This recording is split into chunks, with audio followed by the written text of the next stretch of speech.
Hey everyone, welcome to week 59. This is day one. Today is Monday, and this is a new week, new theme. The theme for this week is going to be Zorn plus one. We're going to use a Zorn palette, which we used coincidentally in the last, 3 paintings of last week. So we're going to use Zorn palette, plus we're going to invite a single color, one of the colors of my extended palette. So we'll see how we do. Okay, let's get started. This is Monday. This is our first day of what we're going to call Zorn plus one.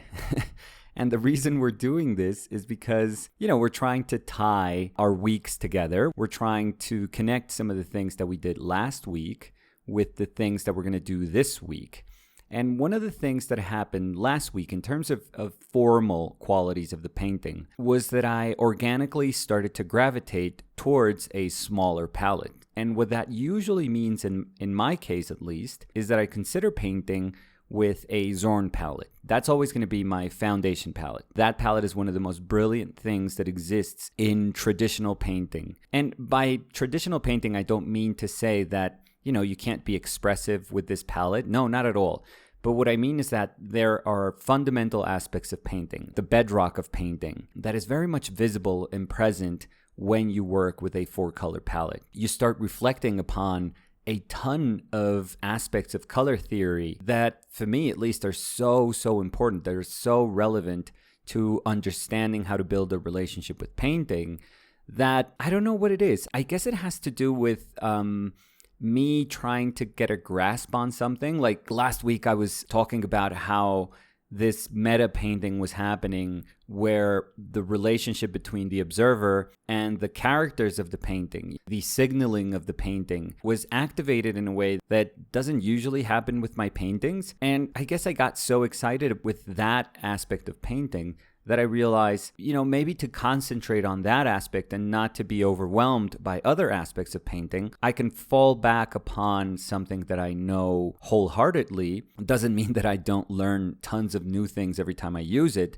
but something that is very close to my heart that feels like comfort food, which is a Zorn palette, which is this wonderful 4-color palette that I can always rely upon. This is like old faithful. And I think that's the reason I did it. I was not understanding something, and just to be able to get a grasp on at least a simple aspect of the painting that I think I do understand, I was like, okay, this side of the painting is difficult for me. Let's not make the whole of the painting difficult. Let's actually try to execute it through a manner of painting that I am comfortable with, that I am conscious of. I can express through this palette. So I think that's why, like I said, organically, naturally, I started making my palette smaller, and smaller until I was super comfortable. That's why I think, Wednesday, Thursday, and Friday's painting, they have this same vibe to them. They really feel like they connect with each other. Now, one thing happened, and it happened on Samu's painting. I introduced a color, and I didn't introduce like a foreign color. I've spoken about how my base palette is actually a very sort of neutral heavy palette. My base palette, just to remind everyone, is titanium white, yellow ochre, cad red, alizarin crimson, ultramarine blue, and raw umber. And I refer to it as a neutral heavy palette because for my yellow hue, for my sole yellow hue, I'm using an earth yellow. And my extra color outside my primary colors is a raw umber, which is sort of like a naturally neutral earth. I've made that choice. That, coupled with the fact that my ultramarine blue, it's a very kind of austere blue. There's nothing really extraordinary about that blue, even though, in my mind, it is absolutely beautiful. But there's nothing really punchy or weird. It's a blue-violet. It's not super saturated. It's semi-transparent. I refer to it as my workhorse blue. If I had to choose a blue, I would choose that blue. So it's a very kind of simple palette. I naturally tend to a naturally neutral palette. I think that that's why my paintings can, again, organically achieve those muted grays that have tiny different hues in them. But overall, the grayness in my painting, I think it's something that characterizes the way I work. And this palette makes it achievable. Now, that doesn't mean that I can't expand this palette. So I've talked about how in that base palette, the only hue that I have 2 options for is my red. I have cad red and alizarin crimson. And when I want to expand my palette, I kind of give the same opportunity to my yellow hue and my blue hue.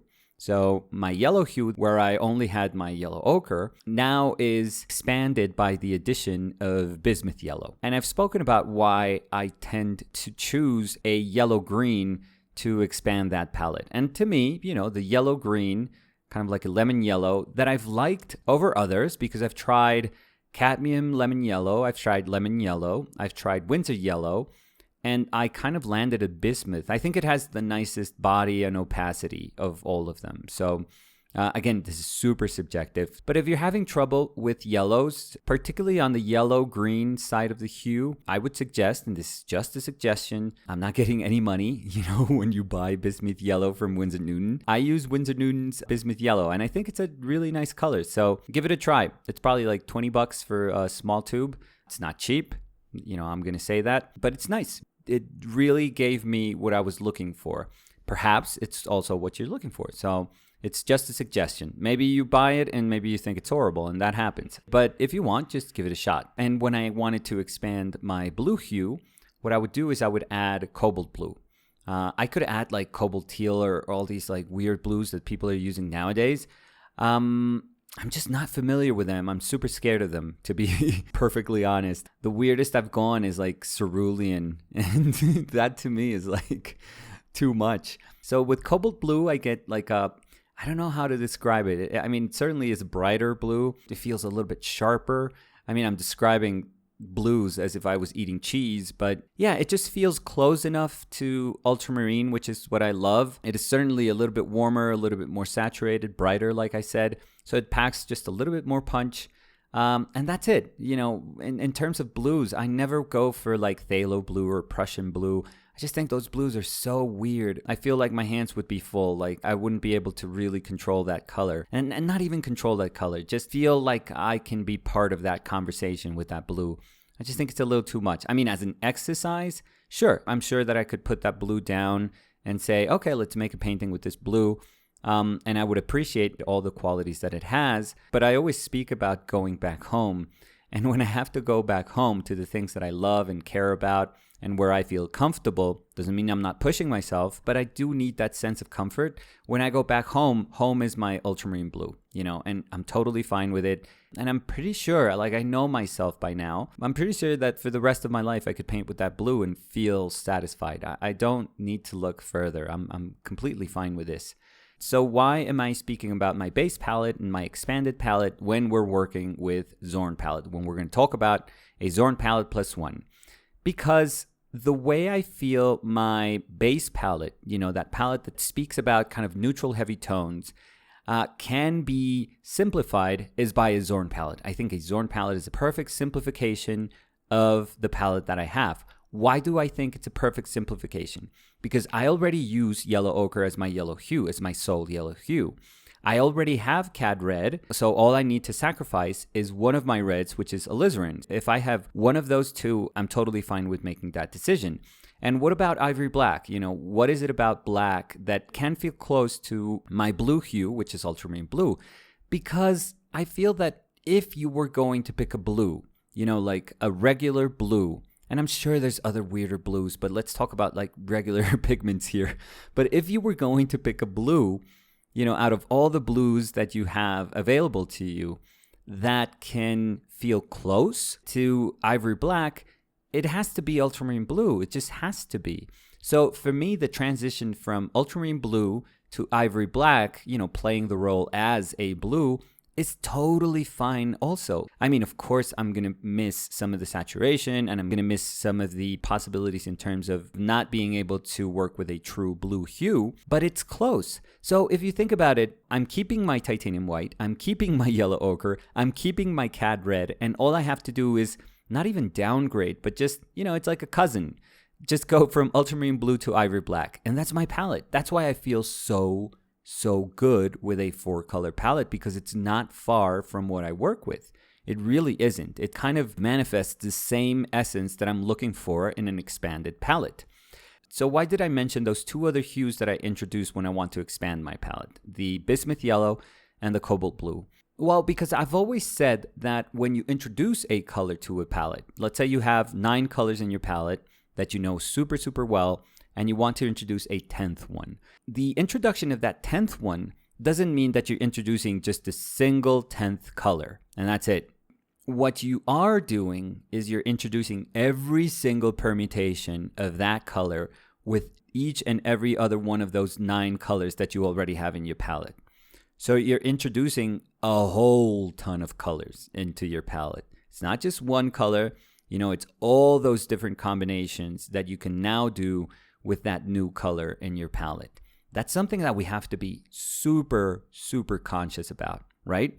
But if we have 9 colors and we're introducing that 10th color and you suddenly see, dozens of new color combinations right there available to you, it is going to be overwhelming. You're going to look at that color chart and you're going to be like, oh my God, do I have to memorize now all of this, aside from all the other color combinations that I haven't even learned over the past 20 years that are accessible to me through my regular palette, through the palette that I thought I knew. Now I have to put all these new variables into consideration. I have to memorize all of this now. That's why putting a color into a palette, inviting a new color, just seems like such a big choice, because it is. And it's supposed to feel like it is this big event. It's something that's important to your painting practice. It's something that could change your painting practice. So what we're going to try to do during this week in what we've called Zorn +1 is that we're going to add one of those expanded palette colors to the Zorn color palette.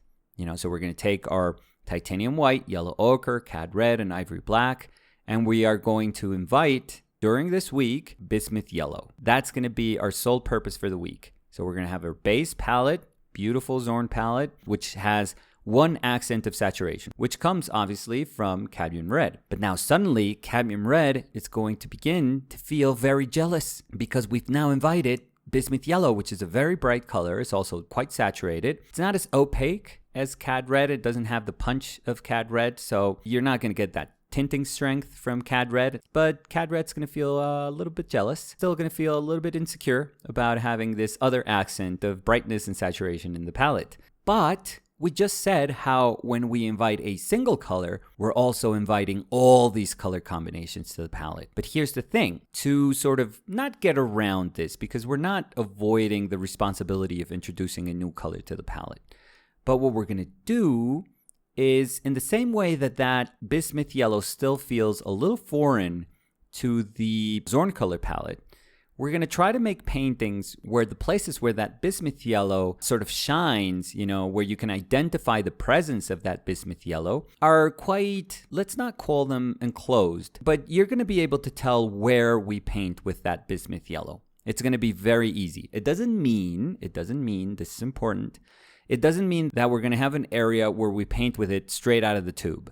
I mean, there's going to be some areas where pure bismuth yellow is going to be exactly what we need. But it doesn't mean that we can't mix bismuth yellow with the other colors of the Zorn palette. No, we have to try and make it feel part of the palette in some way. But the area, the moment in which we paint with bismuth yellow, I think it's going to be easily identifiable. And why are we doing that? Why are we risking making that moment painted with bismuth yellow run the risk of sticking out like a sore thumb? Because we want to start to feel out that color. That's the reason. Instead of having this very broad palette immediately available to us and us feeling somewhat overwhelmed by the new possibilities, we're going to take baby steps. There's nothing wrong with going slow with a painting, giving yourself the opportunity through 5-10 paintings. You could do what we do here, which is like doing daily exercises. 10 days, 10 daily exercises where you are slowly introducing this color to the palette. Because what you want to do, and this is something that I truly believe in, what you want to do is really get to know this color. Like really deeply get to know this color. If this color is going to eventually be part of your family, of that family of pigments that you've already established this deep relationship with, what you want to do is give yourself the time to know them properly. So this is going to be like anything else in life, like a slow introduction to this new pigment. And the way we're going to get to know this pigment intimately is by saying, I'm going to invite you, yes, but you're going to be in charge of these instances of the painting where I'm going to be able to, while I'm painting and as soon as I'm done with the painting, to have access, very easy access to those moments that I solved the painting with the aid of bismuth yellow. I'm going to be able to dissect them and I'm going to be able to tell them apart from all the other decisions that were constructed with my base palette, which this week is going to be Zorn palette. So that's what we're going to try to do today. Now, because this introduction of this bismuth yellow, this beautiful bright yellow green, feels a little strange in the context of this very controlled palette, I thought it echoed what we were doing with the sentiment of some of the paintings, particularly the last painting that we did last week, where Dani was presenting this evidence, the lasagna aluminum tray, to the observer. And she was presenting it as if it was something relevant, as if it was something very important. She was acknowledging that this was the focus of the week. The observer had come in and wanted to see people eating, so here you go. And I thought this was really nice, and I compared it with Pryanishnikov's and Repin's paintings of religious processions, where people would carefully, walk with these icons, and they were considered objects of adoration. So I thought about the disconnect between the lasagna tray playing the role of this object of adoration, and I thought that we could even strip the religious variable from that equation, and if we just stick with the work of art, it kind of plays the same role. So I was immediately reminded of the way, auction houses usually handle their paintings when they're about to try and auction them off. And you usually get these photographs of people with white gloves handling these paintings. It's just a very simple sign of telling you that this is a priceless, sophisticated object and it's treated with a ton of care. They're trying to show you that this is a treasure and they are handling it as such. And that's why you get all these people propping a painting, leveling a painting, just handling paintings with all these white gloves, which I've always found ridiculous. I remember the first time I saw that Lucian Freud painting, the self-portrait with the black eye. The first time I ever saw that particular painting was through a photograph that Sotheby's put out of people handling that painting because it was going to go for auction. So it's this image of Lucian Freud coming back from a fight, probably after betting on the horses, probably after a bet, and he was drunk and he got into a fight. Black eye, and what do you do if you're a painter? If you get a black eye, you of course do a self-portrait. I remember feeling like it was so sad and kind of ridiculous that the first moment that I have with this painting, which I think it's an extraordinary portrait, was through this picture of Sotheby's. And I started having this mini obsession just looking at how these auction houses would present paintings. And obviously, they have to do this. When they were trying to sell some of Bacon's paintings, for example, and these are paintings that eventually fetched 40, 50, 80 million pounds, becoming some of the most expensive paintings in the world, they have to treat them like one of the most precious objects on earth. So, of course, they're going to have all these pictures and all these photo ops, by the way, which are ridiculous. I don't know, the whole theatrics of it is just stupid. I mean, if you think about it, these paintings, again, these 40, 50, 80 million pound paintings of Bacon, the way they're treated at Sotheby's, it's just such a disconnect when you think about Bacon's studio. When you see how he himself handled his paintings, I mean, they were everything but precious to him. The character that they have, the inherent soul that they have, is because they were never considered precious. So I've always felt, again, it's ridiculous how absurdly disconnected the art market can be from the creative process. The sole objective of art can't be just to be this collector's item, this thing, this investment that is going to net you millions of pounds eventually. The driving force can't be that. And it's very sad when you see that the initial burst of energy is a creative process and it's amazing. And you can tell, you can see when that creative process meets so much money that it just transforms into something completely different. So what we're doing with today's painting is that we are taking all of that energy, all of that base palette that we talked about that easily simplifies itself into a Zorn palette. That plus one, which is that bismuth yellow. It's a very slow introduction of that bismuth yellow. Those bismuth yellow instances representing that pseudo-preciousness that you get when presenting a work of art. And we've melded all that together. What we did today was Dani presenting one of our favorite paintings from one of our favorite painters ever. Javier Morales. Javi is a good friend of ours. He is a tremendous painter. I mean, this guy is just crazy, crazy talented. I think he's going to be, in his generation, he's going to be one of the most important painters in this country. And I would urge everyone to see his work because he is incredible. So we've purchased a few pieces from Javi and we absolutely adore them. And one of the pieces is the one that Dani has, which is a SpongeBob. It's a found object SpongeBob. So this is just a piece of wood painted like SpongeBob. And we love it. We adore it. SpongeBob, if you want to know anything about Dani, she absolutely adores SpongeBob. So if you want to send her anything that has to do with SpongeBob, be my guest. Thank you. As soon as we saw this piece, we were like, we got to have this SpongeBob. And again, we know Javi. I've seen Javi paint for years. I know how he treats his paintings. I know how he feels about his paintings.